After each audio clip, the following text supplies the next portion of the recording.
Jonas, capítulo 1. Eu comecei a falar na semana passada sobre a igreja no mundo. Nós vamos continuar com este assunto. Então vamos ler desde o verso 1 para a gente entender o contexto aqui. A palavra do Senhor veio a Jonas, filho de Amitai. Vai agora à grande cidade de Nínive e prega contra ela, porque a sua maldade subiu até mim. Jonas, porém, fugiu da presença do Senhor na direção de Tarsis, descendo para Jope, achou um navio que ia para Tarsis. Pagou a passagem e embarcou nele, a fim de ir para Tarsis, fugindo da presença do Senhor. Mas o Senhor enviou um forte vento sobre o mar, e caiu uma tempestade violenta, de modo que o navio estava a ponto de despedaçar. Então os marinheiros tiveram tanto medo que cada um clamou ao seu Deus, e atiraram a carga do navio no mar para deixá-lo mais leve. Mas Jonas havia descido ao porão do navio e, tendo se deitado, dormia profundamente. O capitão dirigiu-se a ele e lhe disse: que fazes tu dormindo? Levanta-te, clama ao teu Deus, talvez assim ele se lembre de nós, para que não morramos. Amém. Vamos orar.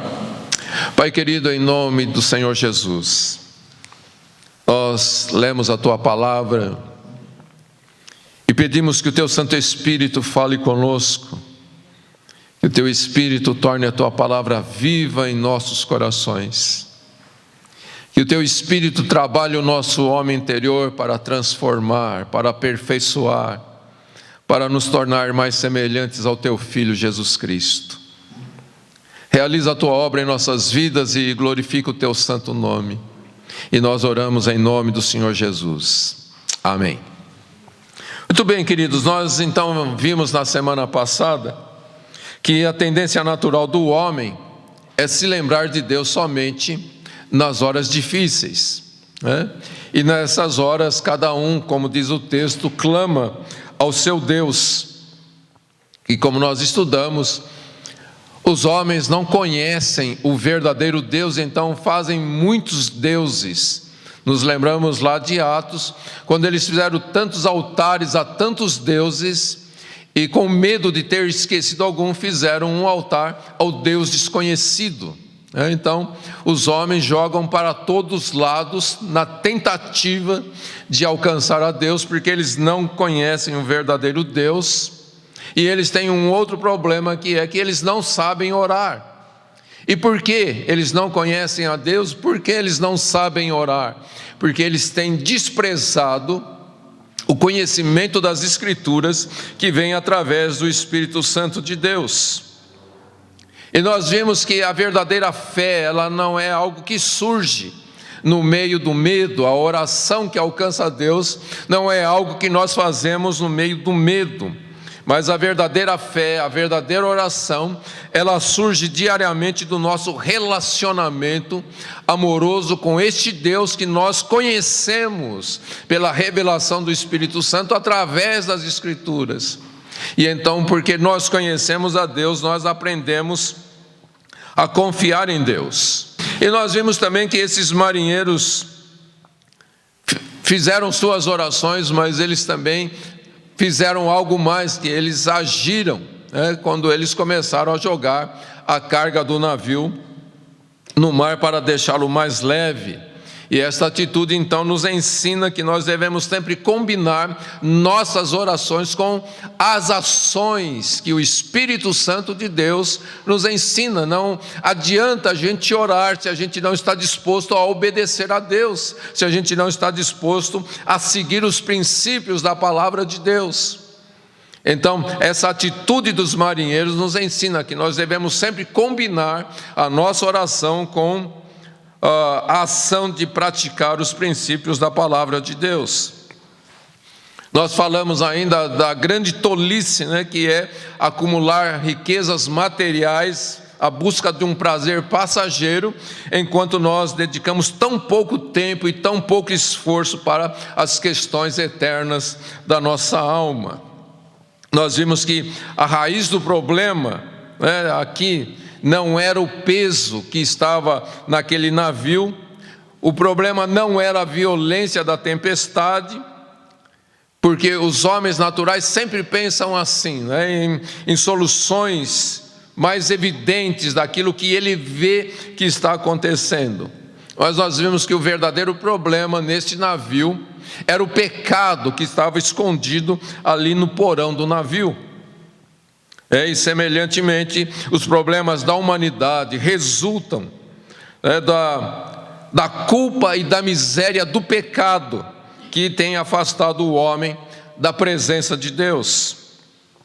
E assim como aqueles marinheiros naquela tempestade, o homem natural procura a ajuda de Deus para tentar solucionar os seus problemas, afastar o perigo, mas raramente os homens estão preocupados em remover o pecado do seu coração.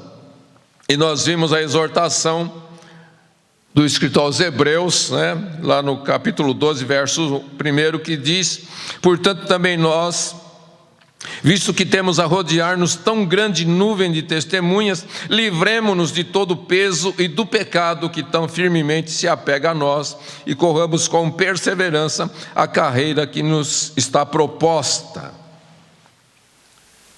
Só que foi então um resumo do que a gente estudou domingo passado, e agora vamos prosseguir aqui. Eu creio que eu falei também que foi justamente para este propósito que Deus havia chamado Jonas para ir até Nínive e transmitir os princípios da palavra de Deus. E agora neste navio a caminho de Tarsis, diante desses marinheiros, Jonas era o único que podia mostrar para eles o verdadeiro Deus, aquilo que eles realmente precisavam saber. Mas o grande problema é que enquanto os pagãos estavam tentando alcançar Deus, Jonas, diz o texto, havia descido ao porão do navio e tendo-se deitado, dormia profundamente. E é interessante isto, e muitos comentaristas bíblicos tentam entender essa atitude de Jonas, porque o texto diz que a tempestade era tão violenta que o navio estava quase partindo ao meio, e Jonas estava dormindo. Como que alguém consegue dormir dentro de um navio que está a ponto de despedaçar, de partir ao meio? Estava sendo sacudido. Como que Jonas podia dormir? Alguns chegam à conclusão que o estresse e a ansiedade de Jonas tentando fugir de Deus haviam deixado ele exausto. E então lá no porão do navio, de alguma forma, ele conseguia continuar dormindo, a despeito de toda aquela tempestade que estava tão violenta. Agora, a conclusão que a gente chega aqui é que não importa as tentativas de explicação para Jonas estar dormindo. O que realmente é notável aqui é que isto está muito relacionado à sua vida espiritual. As pessoas que têm a sua vida espiritual adormecida, parece que elas não se dão conta do perigo que elas estão enfrentando. No caso de Jonas, ele realmente estava acreditando que ele estava escapando da presença de Deus. E quando uma pessoa pensa que não está debaixo da autoridade de Deus, parece que ela consegue ficar tranquila diante do perigo que ela está correndo. Alguém disse assim: o sono daquele que se convenceu de que estava seguro, quando na verdade se encontrava em grande perigo. Então veja, pessoas adormecidas espiritualmente, elas não estão se dando conta de que elas realmente estão em grande perigo, e isto em termos de eternidade. E a pergunta que surge é: quantos existe semelhante a Jonas? E a gente chega à conclusão que, infelizmente, muitos, a grande maioria na igreja, se encontra também em um sono profundo. Porque eles acreditam que estão salvos, mesmo estando em rebelião aos princípios da palavra de Deus. Eles acreditam que estão seguros mesmo quando eles negam a verdade a respeito de Deus. Porque a vida parece que está boa, os negócios estão prosperando, tudo está dando certo. Mas enquanto isso, queridos, a tempestade vai se aproximando. E infelizmente, nesse aspecto, os cristãos parecem que têm um ponto mais negativo que o mundo. Por quê? Porque, na verdade, os cristãos conhecem a bondade de Deus, conhecem o amor de Deus, conhecem a misericórdia de Deus. Então, muitas vezes, cientes de que estão errados, eles pensam: Deus vai me perdoar, porque Deus sempre perdoa. E esse tipo de pensamento que eu estou errado, mas Deus é misericordioso, eu estou errado, mas Deus vai me perdoar, isso pode trazer experiências realmente desagradáveis. Porque a Bíblia realmente revela que Deus é paciente, que Deus é perdoador. Mas a experiência de Jonas nos mostra que a santidade de Deus vai exigir o arrependimento. A santidade de Deus vai exigir dos pecadores que eles vão ter que prestar contas diante de Deus. No grande trono branco, todo mundo vai ter que chegar ali e prestar contas da maneira como viveu. Deus é perdoador? Sim, mas a santidade dele exige um acerto. E então os cristãos devem se arrepender dos seus pecados. Nós vimos também que o escritor aos Hebreus afirma, e nós já estudamos isso em Hebreus, que o Senhor disciplina a quem ama e pune aqueles que recebe por filho. Então veja, o fato de nós podermos até desfrutar de um estado espiritual de paz no meio da nossa rebelião, nada diz a respeito da verdadeira situação que nós estamos diante de Deus. Palmer Robertson, ele diz assim: Jonas tinha muita paz, ele estava dormindo feito um bebê, ao mesmo tempo em que ele estava fugindo de Deus, parece que ele estava em paz, porque ele conseguia dormir tranquilamente ali naquele navio. Mas, queridos, o que o texto nos mostra é que no momento escolhido por Deus, Deus tem o seu tempo de agir. Então essa terrível tempestade alcançou ali o navio onde Jonas estava. E assim como Jonas, queridos, muitas pessoas hoje, cristãos e não cristãos, como eu disse, eles acreditam não estar debaixo da autoridade de Deus, simplesmente porque eles estão fora da igreja. A gente tem estudado aqui Jonas. Ele pensava: se eu não estou indo na direção de Deus, se eu estou indo para Tarsis, para um lugar onde ninguém conhece Deus, onde ninguém busca Deus, onde ninguém se preocupa com o princípio de Deus, então eu estou livre. E muita gente acha: eu não tenho nenhuma responsabilidade diante de Deus porque eu não frequento nenhuma igreja. Mas não é assim que de fato acontece, porque Deus age tanto no mundo quanto na igreja, como Deus age tanto em terra firme como no meio do mar. Então Deus vai alcançar um por um. Ninguém pode escapar da presença de Deus, ninguém pode escapar das mãos de Deus. Mas Jonas também traz aqui uma imagem, então, deste relacionamento entre a igreja e o mundo. E algo interessante, queridos. Por que esses marinheiros estavam agora enfrentando esse tamanho perigo, essa tremenda tempestade? O que eles fizeram para que essa tempestade chegasse ali sobre aquele barco?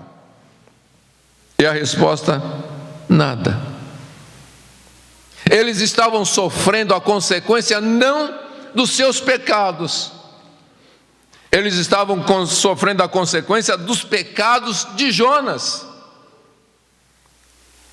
E o que isso nos ensina, queridos? Que a condição do mundo, em qualquer era, pode ser remetida à condição da igreja.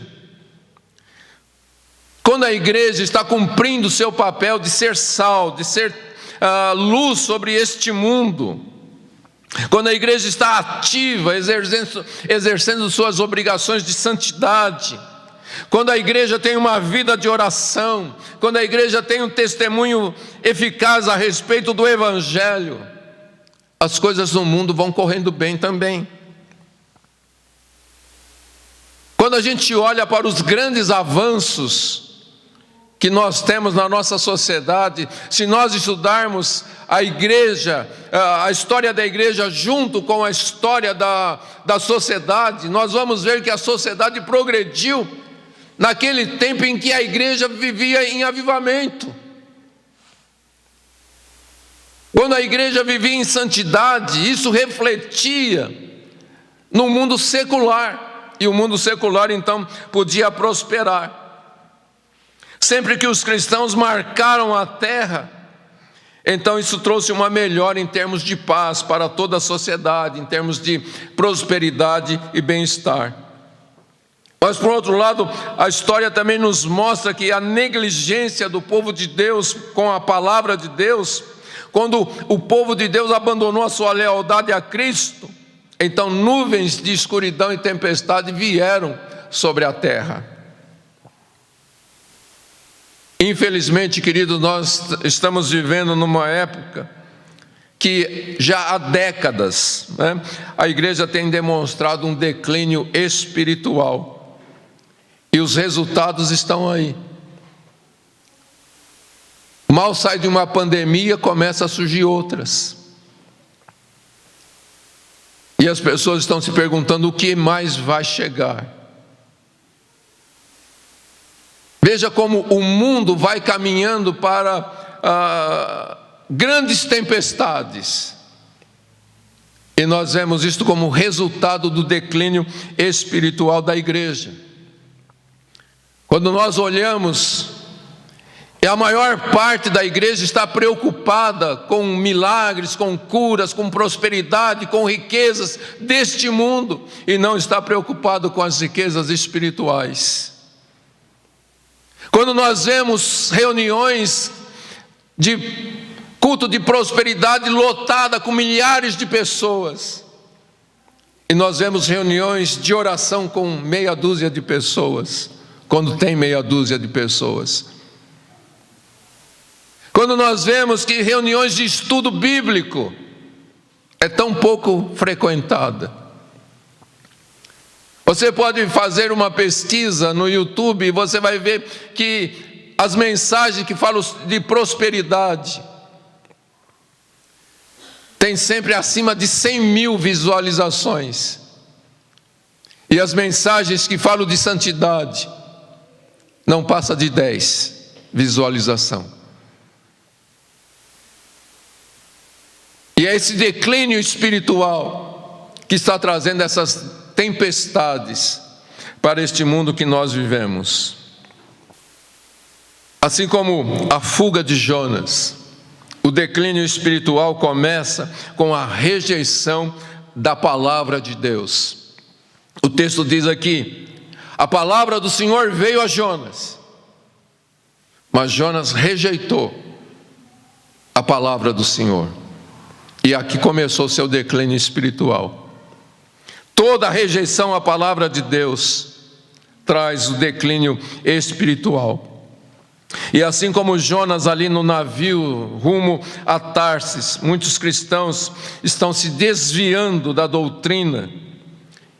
E como Jonas procurou se refugiar naquele navio, muitos cristãos estão procurando se refugiar nas novidades deste mundo. e vão ignorando cada vez mais a palavra de Deus. E então o resultado são problemas não somente para a igreja, mas para toda a sociedade. E isso acontece no nível também individual. Os seus pecados individuais trazem problemas para as pessoas ao seu derredor. Alguém comenta que a respeito das reuniões que são feitas nas penitenciárias, né? Diz assim: invariavelmente você trará problemas para a vida de outros e para a sua própria vida, se você caminhar na direção oposta à vontade de Deus. Ele observa que aqueles que exercem ministério em prisões descobriram que o livro de Jonas provoca fortes reações entre os prisioneiros, porque eles sabem que estão fugindo de Deus, eles sabem o que significa machucar outras pessoas, especialmente aqueles que eles amam, quando vão contra a vontade de Deus. Veja, Deus ofereceu para Jonas o privilégio de abençoar a cidade de Nínive. Mas o que acontece? Jonas se torna uma maldição para aqueles marinheiros que não tinham nada a ver com o problema dele. Vocês estão entendendo isto? A semana passada nós falamos de Paulo numa situação semelhante. Um navio no meio de uma tempestade, o navio também estava se despedaçando. Só que ao contrário de Jonas, Paulo se levantou e começou a pregar a palavra de Deus após um período de oração, onde Deus falou com ele e então ele pôde falar a respeito do Senhor Jesus para toda aquela tripulação. E ninguém naquele navio se perdeu, diz o texto lá de Atos capítulo 27. E o que a gente percebe então, queridos, é que tanto no caso de Paulo como no caso de Jonas, foi a conduta deles que determinou o destino do que estaria acontecendo naquele navio. E então isso deve trazer luz sobre a tragédia dos tempos que nós estamos vivendo. Porque como Jonas no porão daquele navio, como eu já disse, infelizmente, também se encontra adormecida no mundo. Como eu já citei, a negligência na oração. Nós vemos a falta de interesse pelo ensino que leva a uma vida de santidade, a uma vida de pureza. Nós vemos a superficialidade com que tantos cristãos praticam a adoração. Eles simplesmente cantam, falam palavras bonitas diante de Deus, mas não têm uma vida que glorifica o Senhor. Nós vemos que hoje não há uma preocupação da igreja em propagar o evangelho para o mundo, para que as pessoas possam se voltar para Deus. A gente percebe ainda, e a gente pode resumir essa condição de sonolência da igreja com 4 observações aqui. Em primeiro lugar, a igreja adormecida não está ciente da sua condição. Quando você está dormindo, você percebe o que está acontecendo ao seu derredor? Consegue? Alguém consegue, dormindo, perceber o que está acontecendo? Pois é, isso mostra que a igreja está adormecida, porque a igreja não está compreendendo, não está percebendo o que está acontecendo ao seu derredor. Em segundo lugar, as pessoas adormecidas, elas sonham, e nesse sonho elas fazem verdadeiras loucuras que não são reais na sua vida. Quantas vezes as pessoas chegam e dizem: puxa, eu tive um sonho tão maluco, tão estranho. E o que acontece, queridos, é que a igreja adormecida também se entrega a condutas que não condizem, não são compatíveis com a santidade exigida pela palavra de Deus.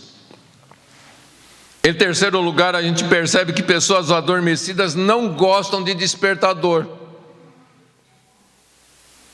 É verdade, quando você está naquele sono gostoso e o despertador toca, você fica feliz. Pois é, por isso que aqueles que tentam despertar a igreja dessa sonolência são tantas vezes ridicularizados e desprezados. Porque ninguém gosta de ser despertado. A gente vê que os profetas do Velho Testamento foram apedrejados muitas vezes. E a gente percebe que nos dias de hoje também, quem está querendo despertar a igreja também está sendo rejeitado. Em quarto lugar, como mostra aqui Jonas, uma pessoa adormecida, ela não ora, ela não prega a palavra de Deus. Enquanto aqueles marinheiros estavam cada um orando ao seu Deus, Jonas estava dormindo, ele não estava orando. Jonas sabia qual era a solução, mas ele ficou de boca calada. Ele não pregou a palavra de Deus para aqueles marinheiros, ele simplesmente disse: me joga no mar.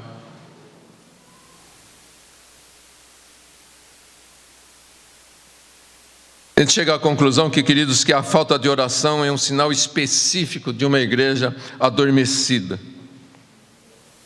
E é por isso que as tempestades enviadas por Deus para nos despertar é um ato de misericórdia do Senhor. A gente pode dizer que foi a graça e a misericórdia de Deus que enviou aquela tempestade naquele navio para que Jonas pudesse ser despertado. Deus podia ter deixado Jonas. Não quer, vai, vive a sua vida. Mas como a gente disse, Deus tem um pacto com o seu povo. Deus tem uma aliança selada no sangue de Cristo. E por causa dessa aliança, Deus vai enviar tempestades para acordar os seus filhos. A Bíblia mostra, queridos, que fomes, guerras, depressões econômicas e perseguições, elas resultam não somente no estado adormecido da igreja, mas elas servem como um remédio de Deus para acordar o seu povo. E é por isso que, enquanto o mundo se concentra em jogar a carga no mar para tentar sobreviver, os cristãos deveriam responder a essas tempestades do mundo em que nós vivemos, sondando seus corações e perguntando: Deus, onde eu estou pecando contra o Senhor? Onde a igreja está em pecado? E então abandonar o pecado e se purificar no precioso sangue do Senhor Jesus. Que é o pecado, queridos, que incapacita o povo de Deus de fazer o seu trabalho, de testemunhar, de ser sal e luz neste mundo. E é o pecado que provoca a mão repreendedora de Deus sobre esta terra. Por isso nós precisamos ser rápidos em procurar a misericórdia de Deus, nos arrependermos e nos colocarmos nas mãos de Deus para sermos uma fonte de salvação para este mundo perdido.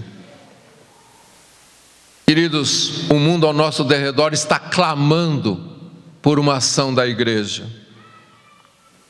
E a gente percebe, essa ironia do mundo pedindo para a igreja despertar. Porque enquanto Jonas estava dormindo, foi aquele capitão pagão que foi acordar Jonas e dizer: o que você está fazendo aí dormindo? Levanta, clama ao teu Deus, busca uma solução para o que está acontecendo. E o mundo está clamando para que a igreja acorde e traga uma solução para o que está acontecendo. É interessante nós olharmos e vermos um pagão repreendendo um profeta. Mas Jonas mereceu isto. Você não concorda? Jonas mereceu essa repreensão de um pagão. Porque aos olhos do capitão, Jonas representava um sacrilégio à religião. Quando todo mundo estava tentando fazer alguma coisa, buscar o favor de Deus, o único que conhecia a Deus estava dormindo.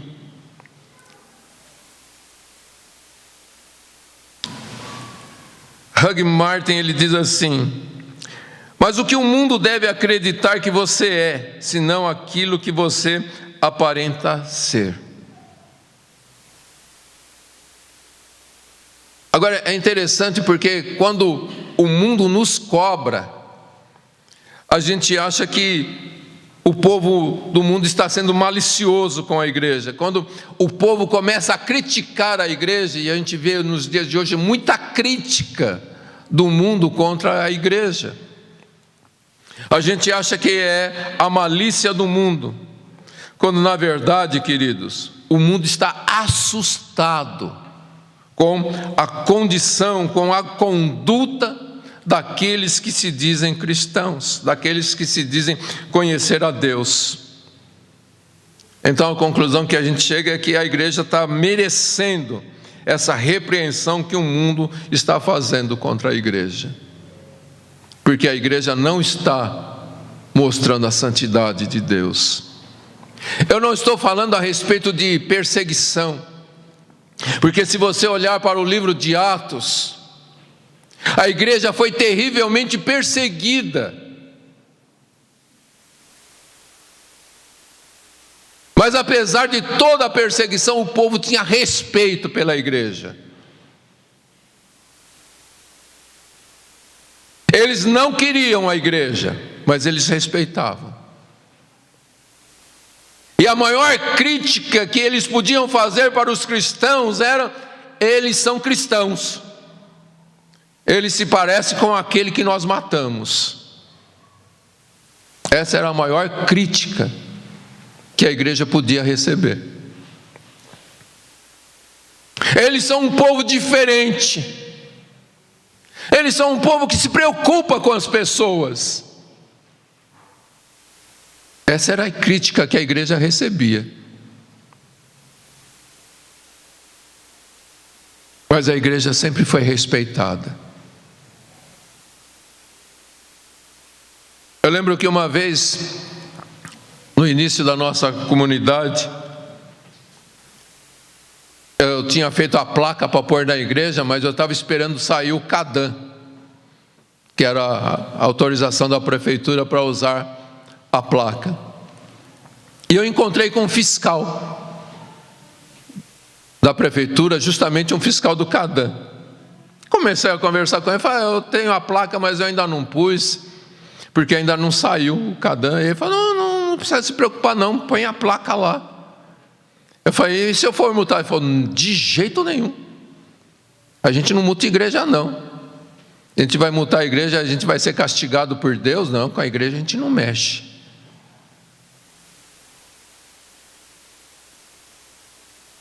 Mas hoje a igreja perdeu o respeito, porque a igreja não anda mais em santidade diante do Senhor. A igreja não está guardando mais os princípios da palavra de Deus. E a gente está falando aqui em termos gerais, né? Mas eu quero que a gente faça duas perguntas para o nosso próprio coração.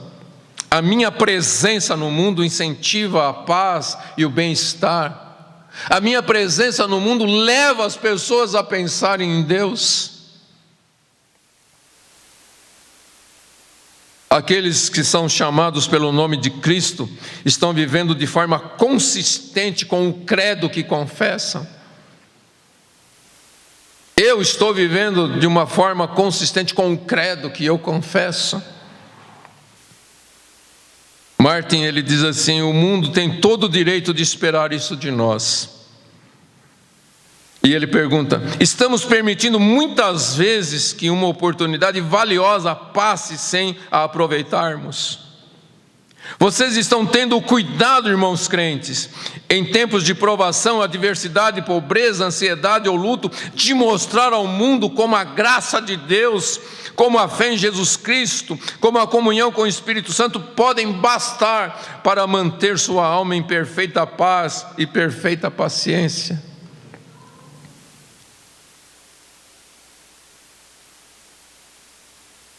Estamos aproveitando as oportunidades? Mas a respeito dessa repreensão que Jonas recebe do capitão, a gente pode dizer que foi uma repreensão necessária. Foi merecida e foi necessária. Porque no meio dessas tempestades que nós estamos vivendo no mundo de hoje, o mundo precisa da igreja, o mundo precisa das orações do povo de Deus. Quando você, hoje não abre mais o jornal, né? Você abre a internet para ler as notícias, e você vê que uma grande empresa fechou as portas, e centenas ou milhares de funcionários perderam o seu emprego. Qual é a sua reação? Você tem uma atitude de oração em favor daqueles pais de famílias que perderam o emprego e não podem mais levar sustento para casa? Quando você lê aí a notícia da Rússia invadindo a Ucrânia e centenas de pessoas morrendo, você tira um tempo para orar em favor dessas pessoas? Você tira um tempo de oração para que haja paz, para que cesse essas guerras? Quando uma família sofre uma tragédia, talvez seus vizinhos, você está lá para orar por eles, para ajudá-los. O mundo espera por isso, queridos. O mundo está esperando por uma atitude da igreja. Porque o mundo não sabe como orar. O mundo não sabe como buscar o verdadeiro Deus. Mas nós sabemos. Como Jonas, ele sabia como conseguir a ajuda de Deus naquela situação. E por isso o capitão o repreendeu, dizendo: o que fazes tu dormindo? Levanta-te e clama ao teu Deus. Então o mundo repreende e deve repreender os cristãos de hoje da mesma forma. Porque o mundo é capaz de avançar em muitas coisas por conta própria. Na área das ciências, da tecnologia. Pela graça comum de Deus, o mundo consegue resolver muitos problemas. Mas para as questões espirituais, o mundo não tem solução. Existem questões que só o testemunho da igreja, um testemunho adequado, pode ajudar. Como nós vemos enfatizando, o mundo não conhece a Deus. O mundo não conhece a verdade dos caminhos de Deus. O mundo não sabe como encontrar a salvação em Cristo. E é para isso, queridos, que a igreja existe no mundo. Por que que Deus não retira deste mundo os salvos? Porque o mundo precisa do testemunho da igreja. Então é lamentável quando a igreja está adormecida e não faz nada em favor desta humanidade. Nós precisamos ouvir o chamado urgente do mundo para nos levantarmos e falarmos a respeito de Jesus Cristo. Nós precisamos nos levantar para orar a Deus em favor deste mundo e ensinar o mundo a orar. Nós precisamos proclamar o Evangelho, o único caminho para que os homens possam alcançar a salvação em Cristo Jesus e alcançar paz com Deus. E finalizando aqui, queridos, esse estudo de Jonas adormecido, eu queria lembrar aqui de um outro profeta, na verdade o maior profeta que pisou sobre esta terra, que também estava dormindo. Não era um grande navio, mas era um barco, no meio de uma tempestade. A Bíblia fala que um dia Jesus estava com seus discípulos no meio do mar, naquele navio, naquele barco, e Jesus adormeceu ali. E de repente veio aquela grande tempestade sobre o navio, e eles, sobre o barco, e os discípulos não conseguiam controlar, ainda que eram homens pescadores, homens que viviam no mar, não conseguiram controlar, e eles foram acordar Jesus dizendo: Senhor, salva-nos, estamos perecendo. Agora, é bom a gente notar que Jesus não estava dormindo, fugindo da presença de Deus, muito pelo contrário, Jesus estava dormindo, descansando na palavra de Deus. Porque ele sabia que independente de tempestades, eles iam chegar do outro lado, porque era o plano de Deus que ele estivesse do outro lado, e Jesus estava tranquilamente dormindo, descansando na palavra. Percebe a diferença entre Jonas e Jesus? E quando os discípulos disseram: Senhor, salva-nos, o que Jesus fez? Jesus se levantou, repreendeu a tempestade e repreendeu o mar. E então seguiu aquela grande calmaria. Jesus fez o que ninguém podia fazer. E Jesus sempre faz isto, queridos. Jesus pode acalmar a tempestade que está sobre este mundo, se a igreja se colocar em oração. Se a igreja chegar diante do Senhor para clamar: Senhor, salva.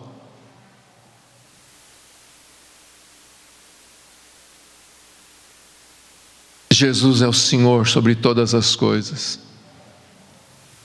E Ele pode mudar todas as situações.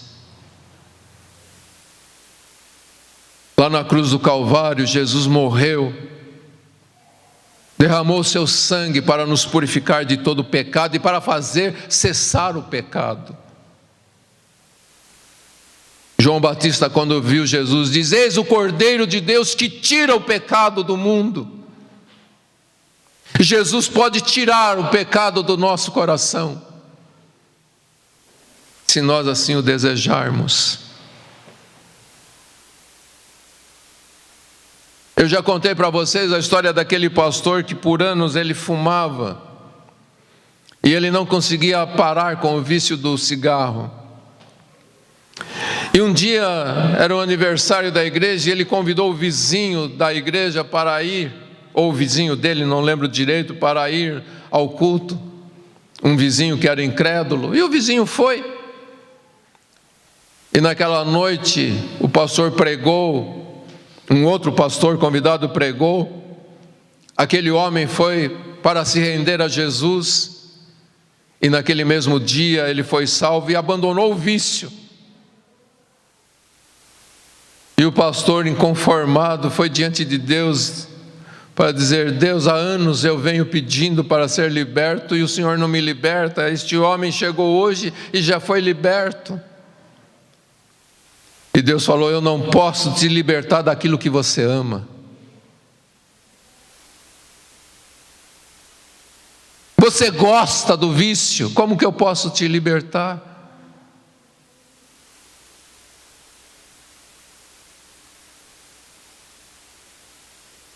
Você entende isto? Jesus é o Cordeiro de Deus que tira o pecado do mundo. E a gente tem que chamar o pecado de pecado, e odiar o pecado, e então clamar: Senhor, me liberta. A igreja precisa odiar o pecado, ter aversão ao pecado, ter aversão à quebra de princípios da palavra de Deus, e então se levantar e clamar: Senhor, salva-nos. Senhor, salva esta humanidade. E então Jesus vai se levantar como se levantou naquele barco, para acalmar a tempestade que está sobre esta humanidade. Se a gente entender isto, queridos, e realmente nos achegarmos a Deus por meio da fé em Jesus, então nós vamos atender o clamor deste mundo, que está clamando para a igreja: desperta, clama ao teu Deus, para que não morramos. Paulo faz algumas exortações em Efésios capítulo 5, eu vou resumir aqui os versos 8, 10 e 14. Assim andai como filhos da luz, procurando saber o que é agradável ao Senhor. Desperta, tu que dormes, levanta-te dentre os mortos, e Cristo te iluminará.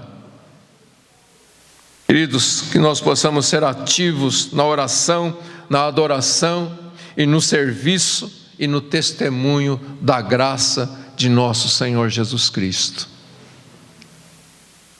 Porque o mundo está pedindo isto. Igreja, acorda. Igreja, faça alguma coisa por nós. Amém, queridos? Eu espero que você tenha entendido esta palavra. Queria que você curvasse a sua cabeça e respondesse a este apelo. Se coloque diante do Senhor. E se você tem um pecado de estimação, peça para o Espírito Santo: Senhor, me ajuda a odiar este pecado, porque eu quero ficar livre disto. Senhor, me ensina a amar a Tua palavra, me ensina a amar os princípios da Tua palavra, me ensina a amar os Teus mandamentos, que os Teus mandamentos para mim sejam mais desejáveis do que o ouro, mais desejável que o destilar dos favos. Me ajuda a ansiar pela Tua palavra, pelos Teus caminhos, pela Tua santidade, pela Tua pureza. Me ajuda a ser uma igreja gloriosa, sem mácula, sem ruga. Uma igreja que está ativa neste mundo para mostrar quem é Jesus. Vamos orar em nome do Senhor.